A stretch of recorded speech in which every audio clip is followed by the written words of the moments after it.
All right, so today we're diving deep into ancient China. Ooh, sounds intriguing. We'll be exploring this philosophical story from the Zhuangzi. Zhuangzi. Okay, yeah, I'm familiar. It's one of the core texts of Taoism, and it's all about this King Wen of Zhao. And what's so special about this King Wen? Well, let's just say he had a rather unusual passion. Okay, all ears, lay it on me. So Swords. Swords. Like he collected them. Oh, he was way more than a collector. All right, so how into swords are we talking? Think thousands of swordsmen constantly dueling in his palace. Thousands. Wow, that's not just an interest, that's an obsession. Yeah, you could say that. So what was the king's reasoning behind this? Was there a method to the madness?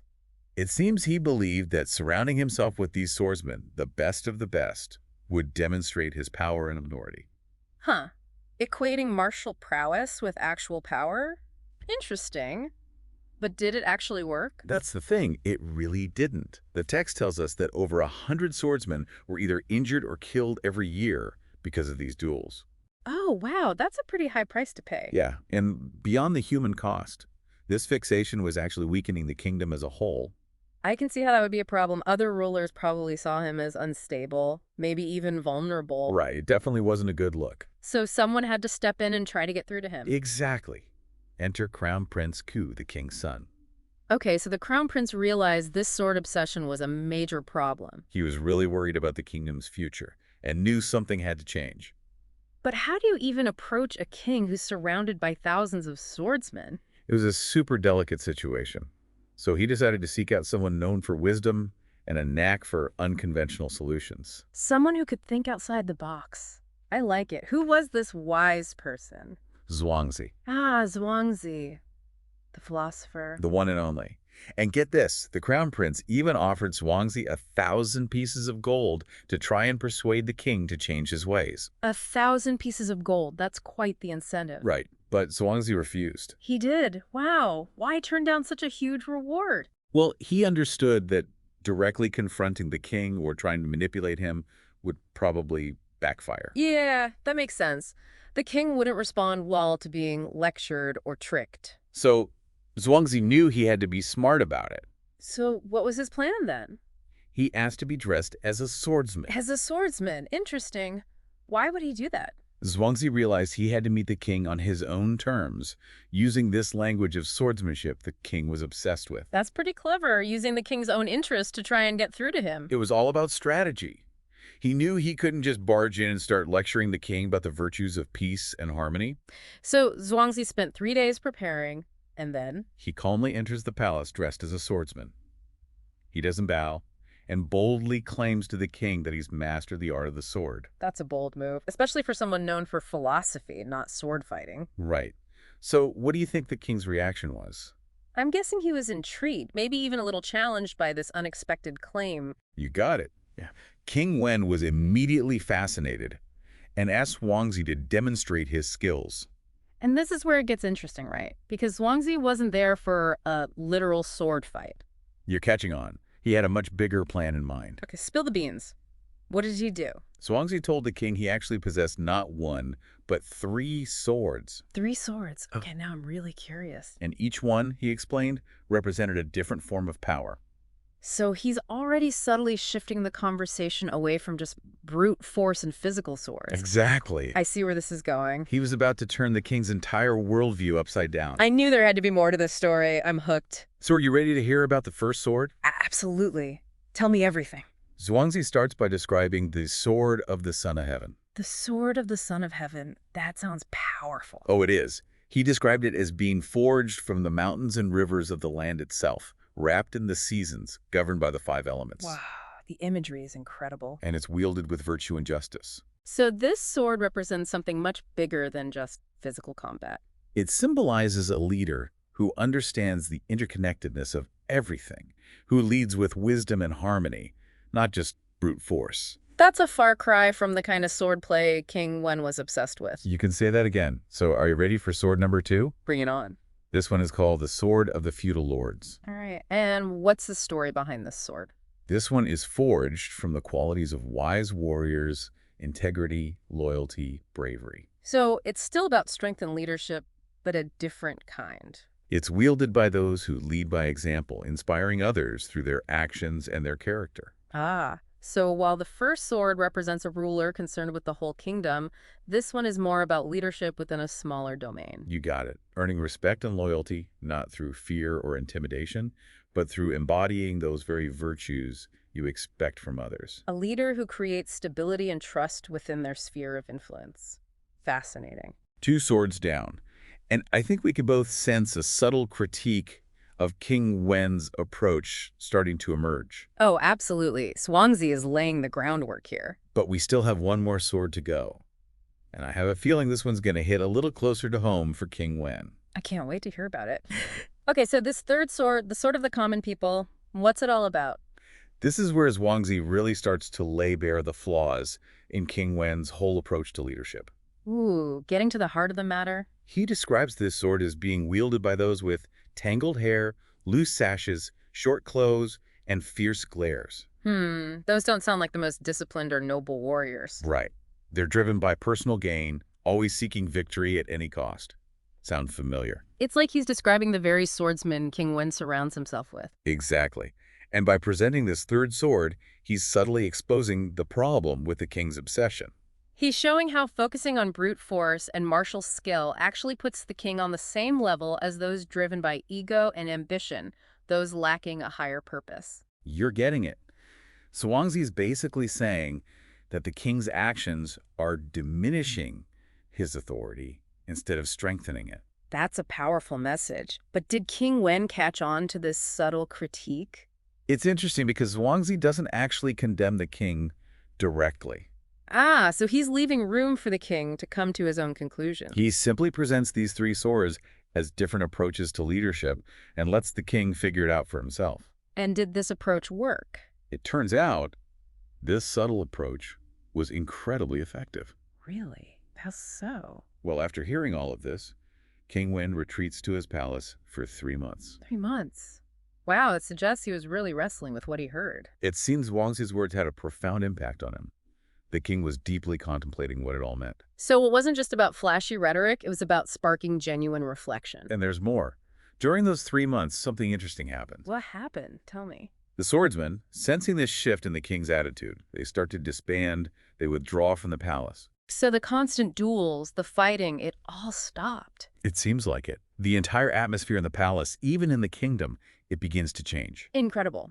Zhuangzi managed to achieve what many thought impossible. He changed the king's mind without resorting to any force or direct confrontation. It's a powerful testament to the power of persuasion and understanding your audience. It really is. Yeah. So what do you think were the key factors that made Zhuangzi's approach so effective? Well, first off, he understood King Wen's personality. He knew that the king wouldn't respond well to being criticized directly. Right. Going in guns blazing wouldn't have worked. So instead, he framed his message in a way that resonated with the king's existing worldview. Talking about swords and leadership, the things the king valued. Exactly. And by doing so, he was able to subtly introduce new ideas and challenge the king's assumptions without triggering defensiveness. Sneakily planting those seeds of doubt. He was speaking the king's language while simultaneously expanding his perspective. Brilliant. So it was about more than just the words themselves. It was about how those words were delivered and the context in which they were presented. Absolutely. Another key element was how Zhuangzi used metaphor so skillfully. Right. The three swords weren't just random weapons. Each one represented a different philosophical approach to power and leadership. Deepening the conversation, inviting the king to consider these different ways of wielding authority. It's a fantastic example of how storytelling and metaphor can be so powerful when it comes to influencing and inspiring change. I'm reminded of the Taoist principle of Wu Wei. Wu Wei, fill me in. It's often translated as non-action or effortless action. That sounds a bit paradoxical. How can you achieve something by doing nothing? Well, it's not about literally doing nothing. It's more about acting in harmony with the natural flow of things. It's about influencing events through understanding and alignment, rather than trying to force or control everything. Okay, I see. So how does this concept of Wu Wei relate to Zhuangzi's actions in this story? Zhuangzi doesn't try to force his views on King Wen. He doesn't get into a big argument with him or condemn his actions. He's not being aggressive or judgmental. Right. Instead, he simply creates the conditions for change to happen naturally. So he's planting the seeds and then letting them grow organically. Exactly. It's about influencing without coercion, inspiring change through subtle guidance. This story really highlights how effective that indirect approach can be. It's counterintuitive, but sometimes stepping back and allowing things to unfold can be more powerful than trying to control everything. It's a great lesson in leadership and in life. Mm. But it makes me wonder, how do you actually cultivate that kind of understanding, that ability to act in harmony with the natural flow of things? It's a process of cultivating awareness, both of yourself and the world around you. So it's about paying attention, being observant. Taoism really emphasizes observation, understanding how everything is interconnected, and recognizing the patterns and rhythms that govern the universe. It's about recognizing that we're part of something bigger than ourselves. And that we can influence events through understanding and alignment, rather than brute force or manipulation. This idea of wu wei really has implications for everything, not just leadership. It really makes you think about how we can apply this principle to our own lives. Yeah, it's a powerful question. How can we act in a way that's both effective and aligned with the natural flow of things? How can we influence events without resorting to force or coercion? These are questions we all need to ask ourselves. Absolutely. But before we get too deep into those questions, let's circle back to the three swords for a moment. Okay, back to the swords. It's important to remember that Zhuangzi chose these swords very deliberately. They weren't just random weapons. Right. They represent these archetypal approaches to leadership that can be found throughout history and even in our modern world. That's an interesting thought. I'd love to unpack that a bit more and see how these archetypes show up in today's society. So let's start with that first sword, the sword of the Son of Heaven. It's all about leading with a higher purpose, putting the well-being of everyone first. Yeah, that interconnectedness piece we were talking about. Right, leading with wisdom, compassion, really understanding that interconnectedness. So who comes to mind when you think about this archetype in a modern context? Well, think about leaders who are really championing things like social justice or environmental sustainability. Making the world a better place for everyone? Exactly. Or even global cooperation. They get that their actions have a ripple effect and try to make a more just world, for everyone. So not just thinking about themselves in their own little bubble. No, it's about the big picture. It could be political leaders, activists, even some entrepreneurs who are using their platform to address these systemic issues. Okay, that makes sense. What about the sword of the feudal lords? How does that one translate to today? This is more about those leaders who are really good at building strong relationships and trust within their communities or organizations. So more focused, a smaller sphere of influence. Yeah, exactly. Like, think about a business leader who really fosters a collaborative, supportive environment, or a community organizer who empowers local residents. Or a teacher who goes above and beyond to mentor their students. Right. They inspire and guide those around them. So it's still about positive change, but maybe not on that huge systemic level of the Son of Heaven archetype. Yeah, good point.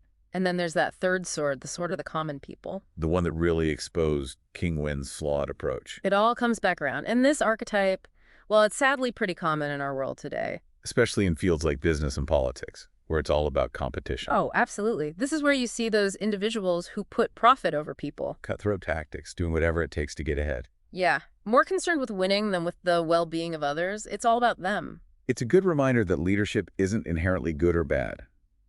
It's all about how you use that power and influence. Right. It really is. Are your actions making the world a better place? Are you contributing to a more just and harmonious society? Or are you just perpetuating those harmful systems? Tough questions. But important ones. And that brings us back to that core question. What kind of sword do you wield? Ooh, that's a good one. And it's not just for CEOs and politicians. It's for all of us. Everyone has some kind of influence, right? Whether it's in our families, our jobs, our communities. Exactly. It's about recognizing that influence and thinking critically about how we use it.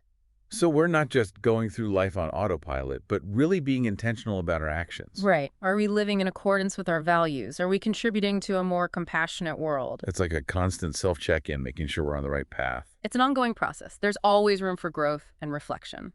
So how can we cultivate that awareness, that intentionality, especially when things get tough? Well, Taoism has some great advice for this. I'm listening. One thing is to cultivate stillness, to really observe ourselves and the world around us. Taking a step back from the chaos. Exactly. That way we can gain a clearer understanding of what motivates us, what our habits are, what's influencing our decisions. It's about creating that space to reflect instead of just reacting all the time. You got it. Another practice is to cultivate a sense of interconnectedness, like we were talking about before. Remembering that our actions have a ripple effect. Right. We're not isolated individuals. We're all part of a larger web. When we realize that, we naturally start to act with more compassion and responsibility. Thinking about the well-being of everyone, not just our own little world.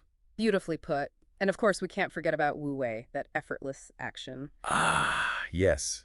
Back to Wu Wei. Not being passive, but going with the flow. Aligning ourselves with the natural order of things, using our understanding of the world to influence events in a way that's effective and harmonious. So sometimes the most powerful actions are those subtle, nuanced ones. The ones that work with the natural forces, not against them. It's a good reminder that true power isn't about brute force or manipulating others. It's about understanding, compassion, and skillful action. That's what it all comes down to. And this whole story, the king, the swordsman, the three swords, it's more than just a clever story, right? Oh, definitely. It's a timeless parable. It's an invitation to reflect on our own lives, on how we wield our own power and influence. It makes you think, what kind of sword am I choosing to wield? It's a powerful question and one we should all be asking ourselves. Food for thought. Well, thanks for joining us on this deep dive into the Zhuangzi. It's been a pleasure. Until next time, may we all wield our influence wisely, striving to create a more just and harmonious world. Here.